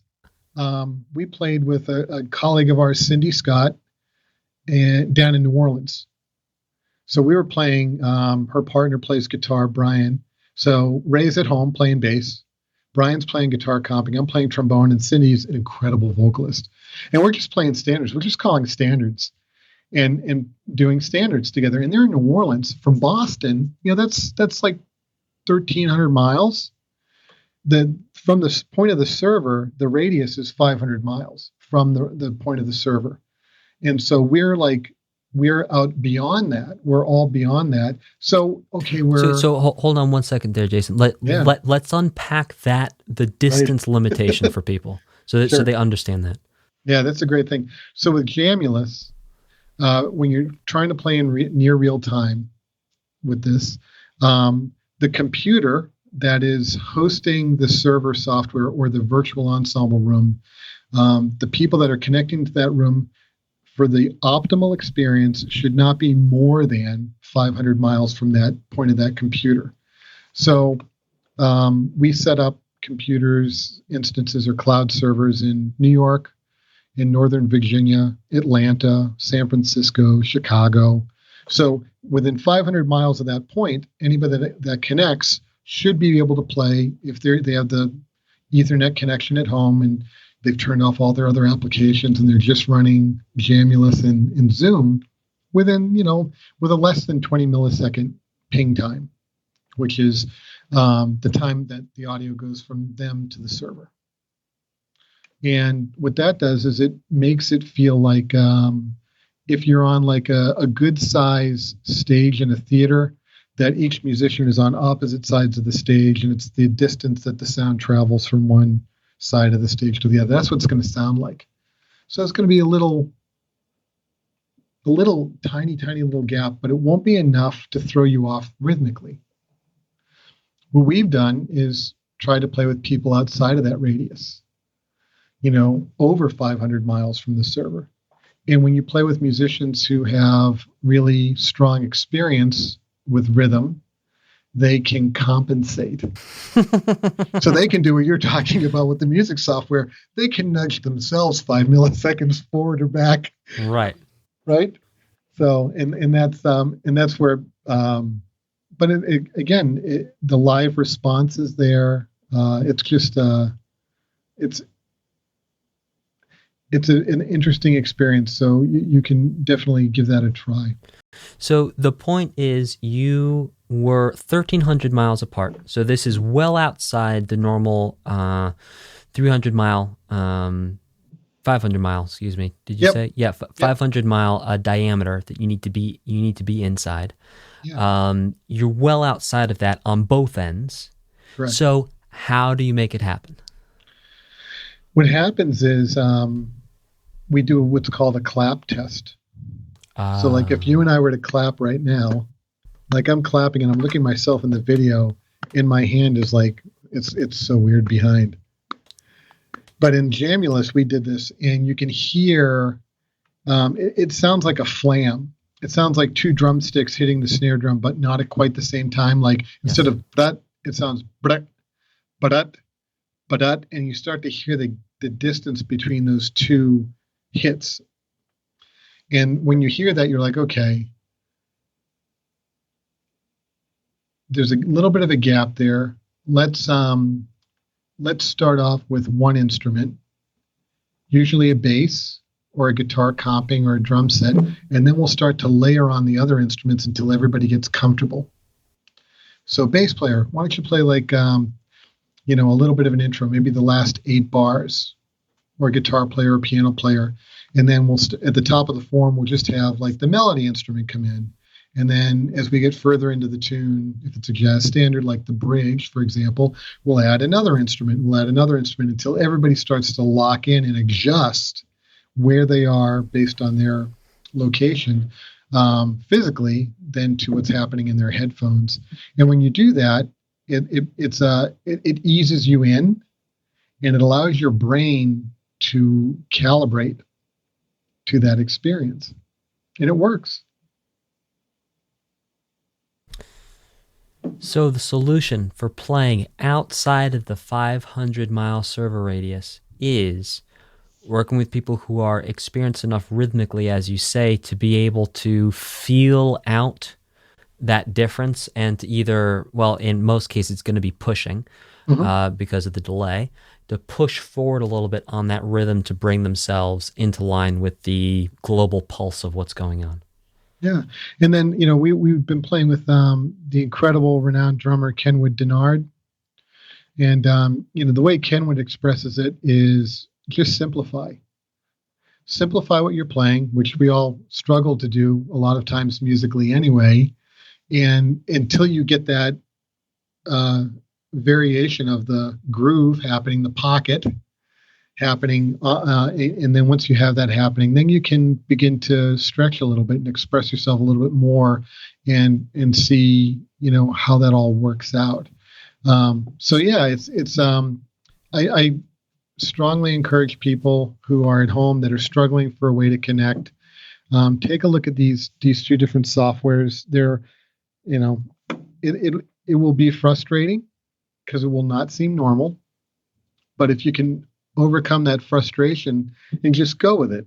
Yeah, I mean, a C note or a G chord or audiating used to be frustrating, and you practiced it and you got over it, and look, here you are.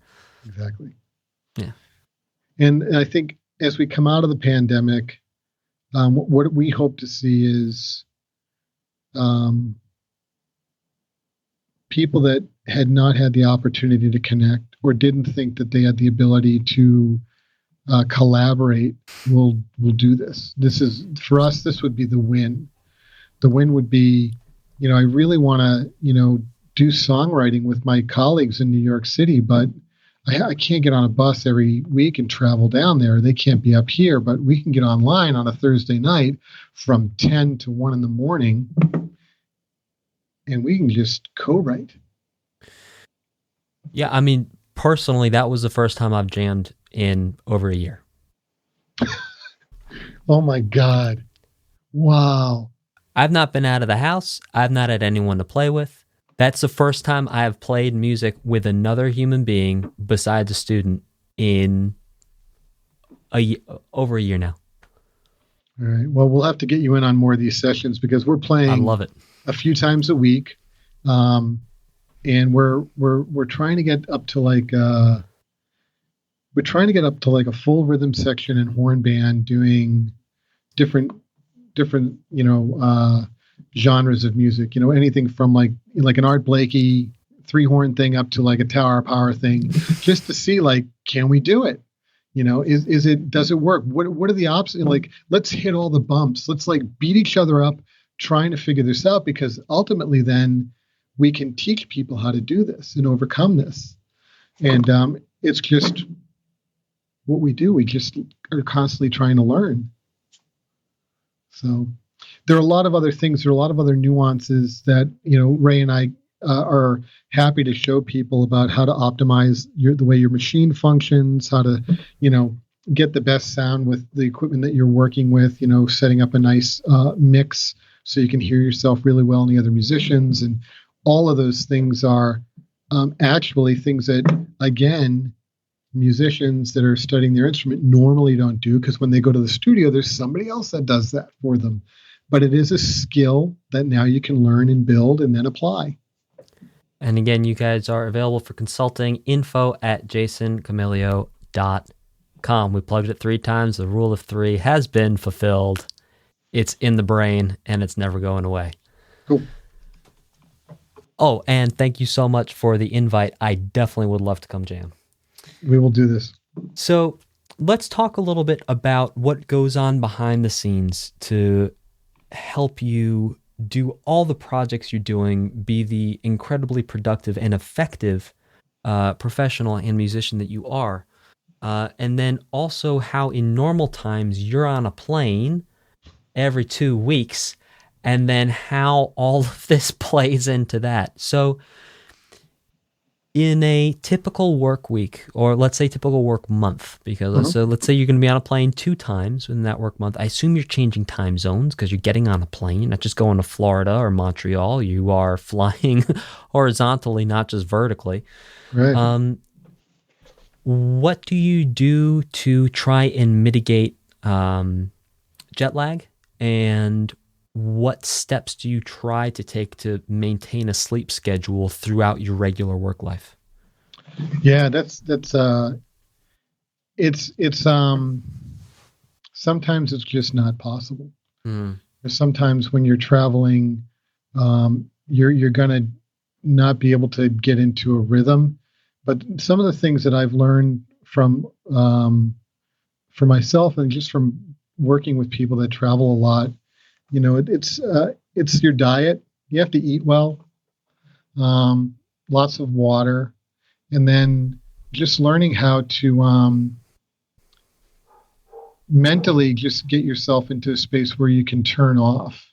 And that's really tough for people to just be able to, like on a dime, turn off and go to sleep wherever you are, whether you're sitting at an airport or that short cab ride or long cab ride, depending on where you are from the airport to your hotel, or getting in those cat naps. It's really figuring out what your flow is. You can actually, I think, get your body adjusted to, for me, it's like 3 hours. If I can get a 3-hour cycle in, I know that I can get into REM and come out and I'll be cool.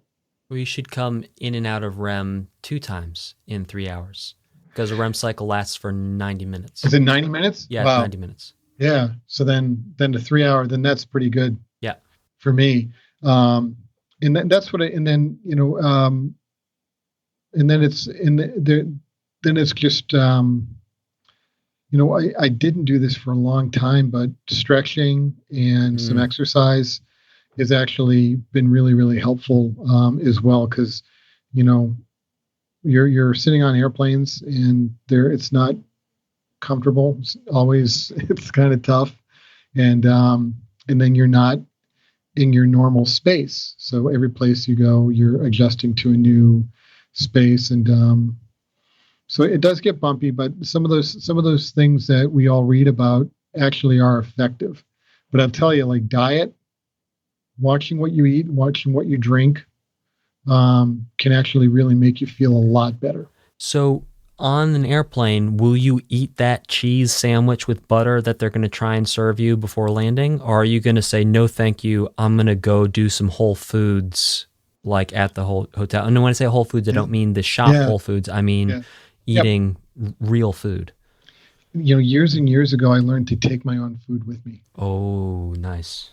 So when I travel, I bring my own food. People like freak out. I'll open up a bag and I'll have like a bag of like food. It's like squirrel food, nuts and berries and things like that. And I just, when I'm on the airplane, I'll take the water and then I've got my nuts and berries, my raisins, that kinds of, things like that, things that have certain vitamins that I know that I'm going to need.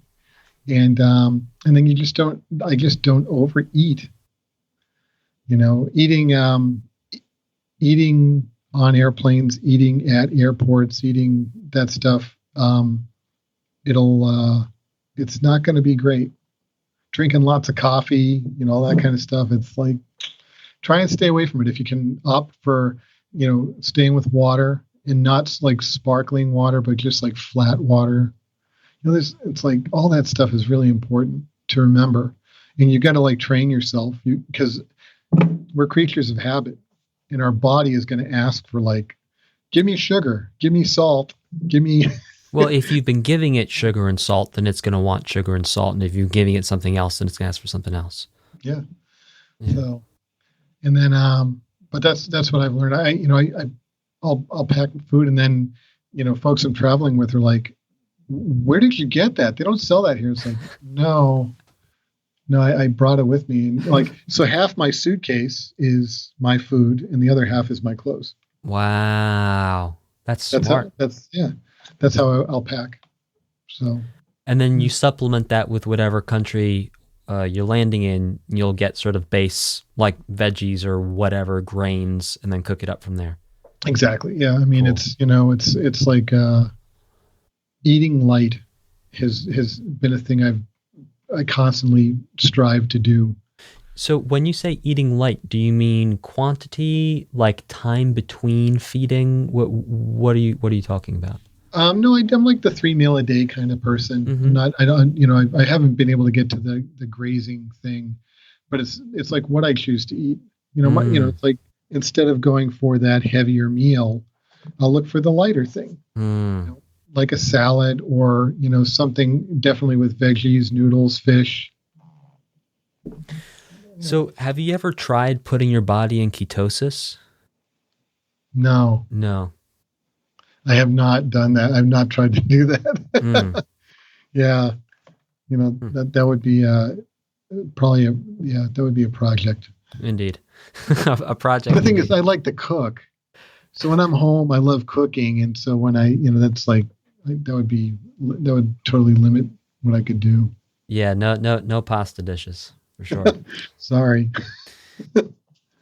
So one of the conversations that I really like to have with folks that come on is to talk about how the people in your life support your ability to continue to create music and support your ability to work the way you do, because it is, from a societal perspective, an unconventional lifestyle.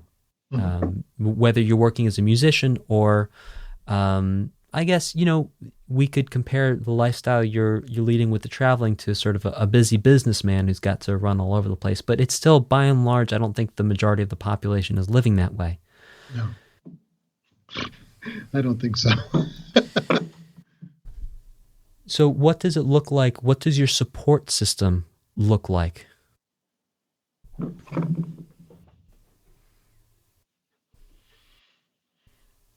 I think I joke about this a lot. This is sort of the way I see this. It's like I'm a really good third trombone player. So, yeah. And right there, what I'm talking about. Because if you've written trombone parts and you know what the third trombone player is playing, it's important. That note's important. It's going to be a third or a seventh. Might be a ninth. It could be a tension, maybe. Sometimes a fifth, depending on what kind of color you're going for. But the third trombone player is a collaborative support instrument. And, I can play lead. I can improvise, but I'm most comfortable being collaborative in everything that I do, whether it's, at home with family and friends, or obviously the work that we do. We have such a small team. To be able to accomplish what we do, we have to collaborate with everybody in our community, in the organization at Berklee and the conservatory, but also all of our global partners and friends and colleagues. None of this gets done. There would never, even with all the money in the world, you wouldn't be able to get it done at the quality because the ultimate goal is that the person that's in the audience, that student that you're trying to affect, that they walk away and their life has changed. We need them to walk away and be like, oh my God, I will never be the same again. I now know what I want to do. And if we've gotten to that with that experience, then that's success. Cool. Next, let's do it again. Let's do it again. It's not, so the collaborative thing and the support thing is what the support system is. So it is, we hear the stories of the studio assistant that make sure the console is always dusted, make sure the coffee is always filled, make sure the cables are always wrapped up, the mic stands are always in the right place. And over time, they just become a natural, their work is so necessary for everything to exist that is what the experience is. So striving for that always is where the support system is. It's like, how can I help?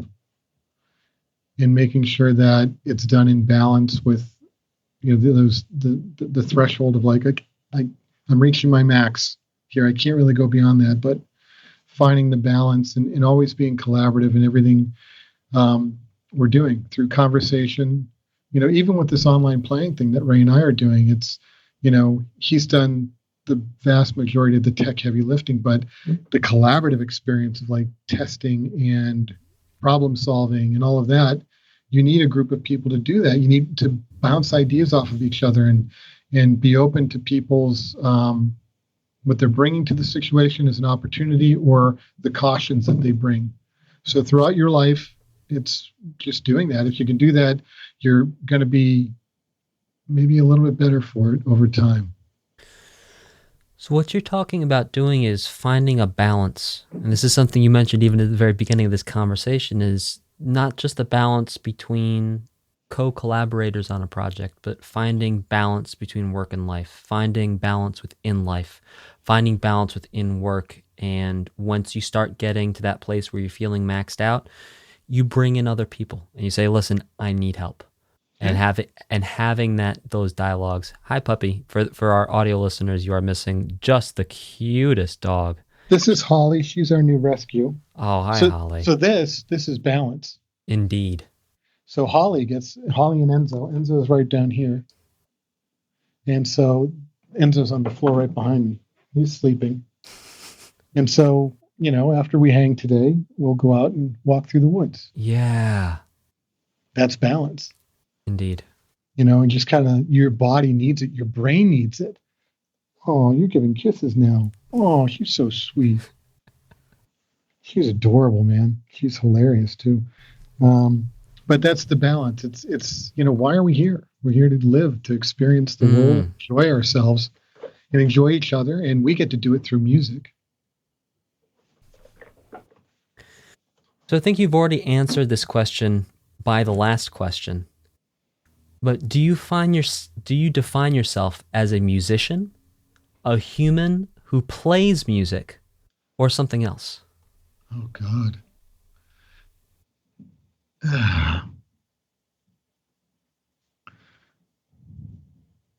It's a thinker, isn't it?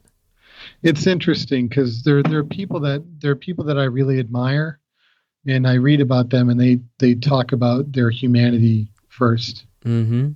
And obviously these are people who have accomplished a lot as musicians.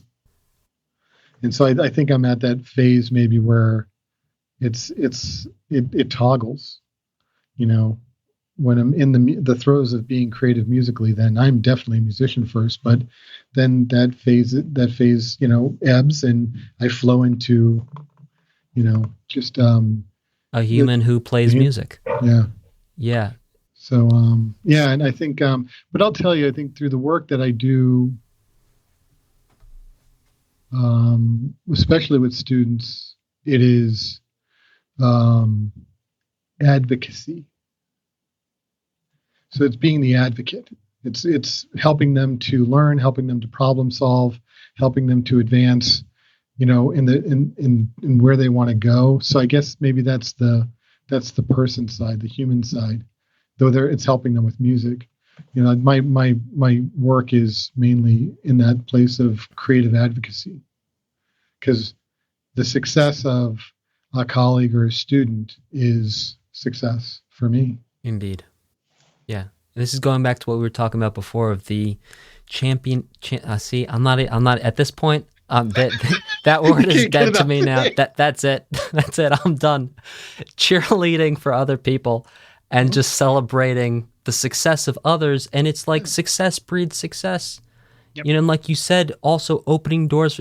Someone gets really successful with something, they're going to turn around and open another door for you. Maybe it's the same door they walk through. Maybe it's another door that they have a hand on that you can't quite reach yet. And I think just the positive mindset, yes, there is competition. There's no way around that. Yes, there are hierarchies, like who gets called for a gig. And yes, there are there can develop cliques within, certain things, like there's a group of 5 guys and they always get called for this, that, the other.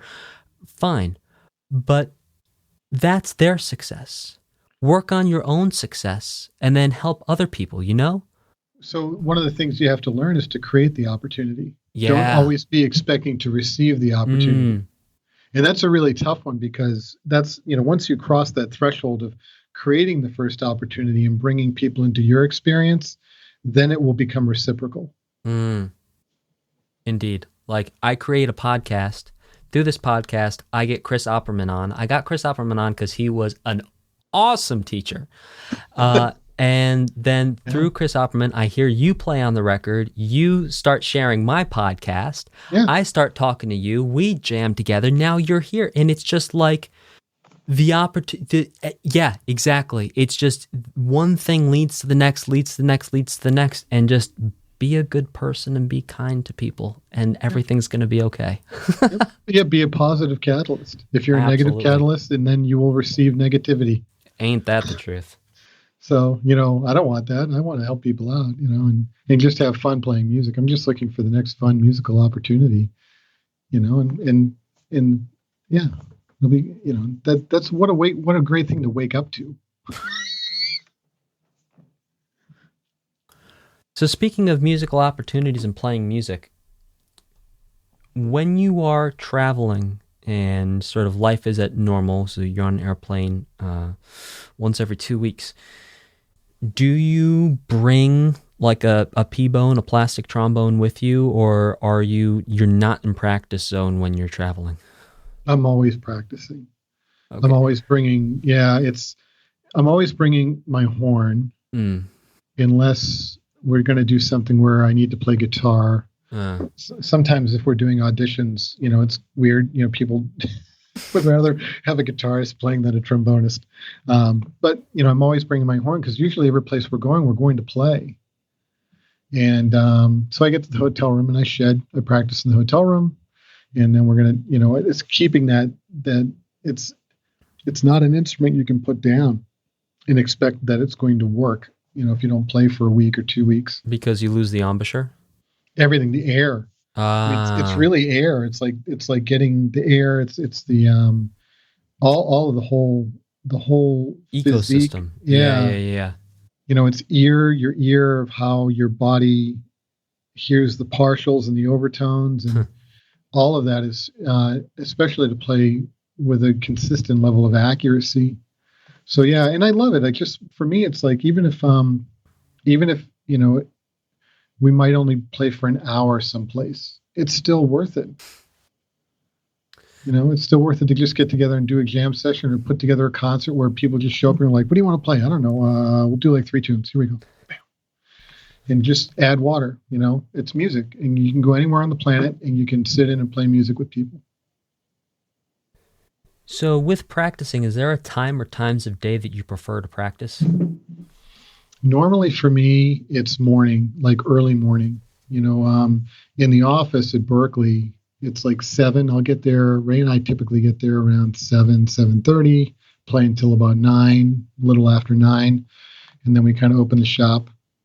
And then in the later in the day, there's usually rehearsals or a session or a show that's happening, and so that's practice. Playing live is practice. Practicing is playing live. There's no difference. That's a lesson to learn early. Indeed. If you can do it. Indeed. So when you practice as if you're playing live, and if you're playing live, make sure you're taking the lessons from the experience. And then sometimes, I can get a larger block in where it's beyond maintenance and it's, beginning to work on new aspects of the ability. Like with Chris's music, it was, all right, this is stuff I've never, ever attempted. So now I have to build a bunch of exercises so I can actually pull this off. So then I had to break it down molecularly and figure out how I was going to play this music. So when it comes time to practice, what is the maximum effective period of time for you to practice? So I've got routines written down, and I actually do a clinic on how to practice. Oh, fun. Yeah. I think because early on I didn't have this for a long, long time. And it wasn't until I studied with the amazing piano player, Kevin Bales, down in Jacksonville, And he was the first person to actually show me like a practice diary. Mm. And how, like, if you're going to take on like a new aspect of playing on your instrument that you're not going to get it in a week, that you should plan for like 6 months or 9 months. It's like, what? I have to practice this for 6 months? It's like, well, if you want to achieve some level of mastery of where it'll just become a normal part of your playing, then yeah. And that's what I learned how to do that. And so then I began writing practice scenarios up. And the practice scenario is typically about 90 minutes. And then it's sort of a break. And then I can come back and do like another 90 minutes where it is, working on, like, say, technical things, break, and then, conceptual things. So like transcription or,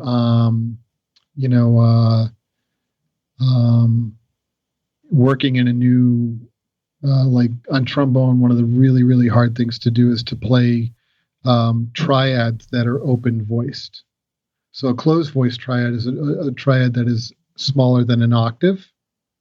And those are intervals of thirds and fourths and fifths that you can do. You can get to those pretty easily on a trombone.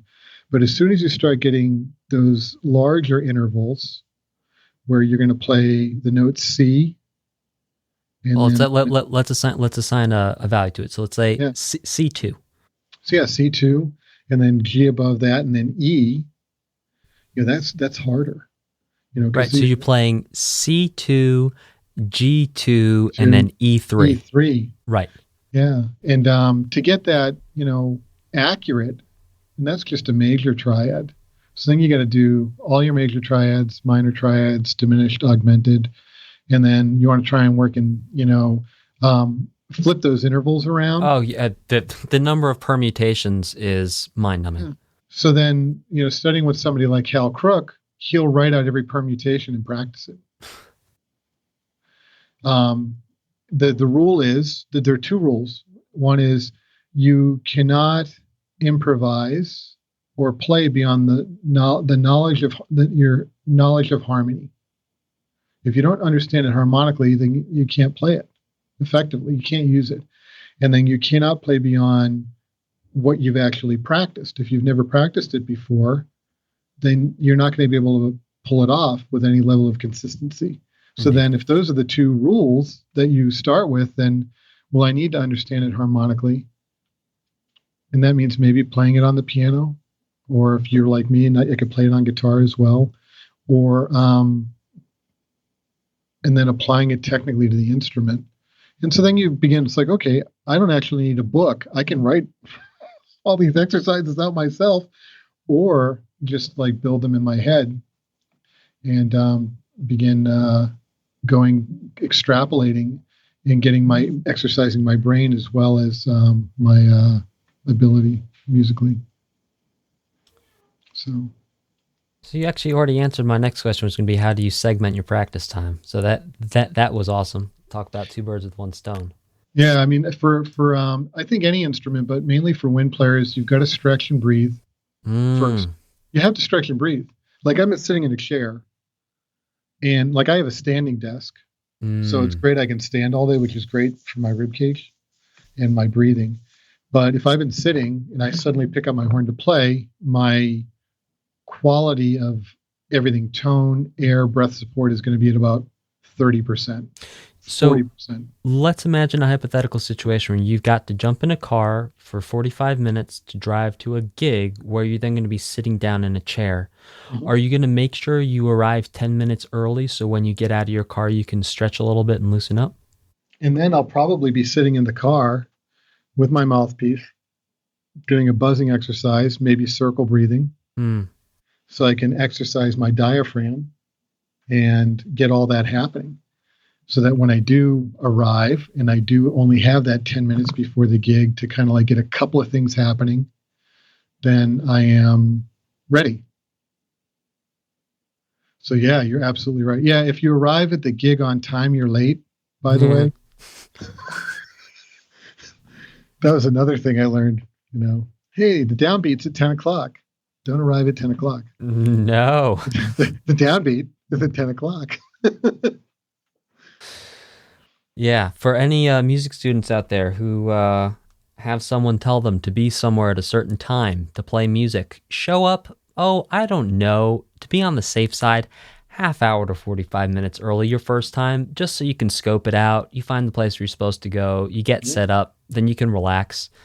The last thing you want to do is have someone tell you to be somewhere at 7, and then you show up at 7, and you're out of breath because you just walked up 2 flights of stairs or whatever it is. Then you're not settled. So always, always, always show up early. Yeah, yeah. I mean, it's respectful. It's respectful for yourself. It's respectful for your colleagues and the audience. Don't diss your audience. I got one more question for you. Yeah.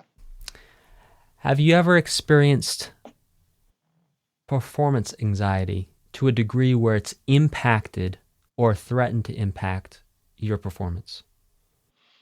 Yeah, absolutely. And still do. You know, it doesn't, it's something that, what I've learned for me is it comes down to preparation. Mm-hmm. And this is, just something that has been shown to me, which is when there are a couple of ways I think for me to be prepared. One is if I have enough lead time, then I've got to do the work. If it's going to be an event where there's no music and I've got to have everything memorized, then suddenly my practice routine has to change. Now I have to rewrite my practice routine completely based on the fact that I have to play a certain show in order to prepare for that. And it could be a very short window of time, a couple of days, it could be a couple of weeks, but you just adjust. And then there's just the general preparation. You kind of noted this with the class you took in Nancy at MAI of throwing the wrenches in the works so that you're always presenting yourself with a level of discomfort so you can learn how to adjust. One of the things that we do a clinic called How to Prepare for an Audition. And it's not a Berklee audition, but it's any kind of audition. And one of the things that we tell people to do is practice in different rooms. Every room sounds different. Oh, yeah. And practice when the room is really cold, practice when the room is really hot. Throw yourself into situations, where the room is really dry, practice really soft, practice at normal volume. For guitarists or drum set players, bassists, pianists, you're very rarely going to get a chance to always play on like through your amplifier or on your piano or on your drum set with your cymbals. And so, if you have the ability, play on that instrument that isn't like the amazing, perfect instrument that you always get to practice on. Because there's a chance that you're probably going to get put in a situation where you're not going to be able to play on your instrument of preference. And that's a big thing that can completely unnerve you, So doing all those things and different times of the day, like move your practice around, even if you only do 30 minutes, like, just to like, hey, is my body ready for this right now? Is my mind ready for this right now? Can I practice at 10 o'clock at night? Can I practice at noon? Can I practice at, 5 o'clock in the morning? When we land in Seoul, Korea, and we have to play a concert at, 8 o'clock at night, it's 6 o'clock in the morning, Boston time. And so it's kind of like, wait a minute, I'm still asleep, or my body is not here right now, but I've got to be prepared for this. So yeah, I think it's, you can be unnerved and you've got to practice unsettling yourself so that you can do this, so that when you recognize it, you can go through those other things that allow you to shake off that nervous energy. And getting comfortable with a level of discomfort. Yeah. Yeah. And the thing is, hopefully you're in a musical place where your colleagues are supportive, and then you can just kind of look to them. Who knows, they might be nervous too, or look to them for a little love, a little support. It's like, cool, man, you're fine. You're going to be cool. Just have fun. And then just remember, have fun. I remember playing a festival, and after we played, the band leader came up to me and he said, yeah, so having a rough day. I was like, yeah, man, I don't know what's going on. He's like, yeah, you're just thinking too much. Just stop caring and just play. You were like really thinking about what you had to play versus just playing. He's like, I was like, man, you're absolutely right. That's exactly what I did. I was like trying to dictate exactly what I was going to play. And he's like, yeah, and it came out that way.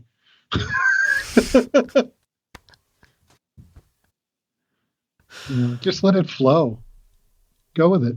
Yeah, it's all about balance. When to think about it a little bit, and then when not to think about it. And I think the interesting.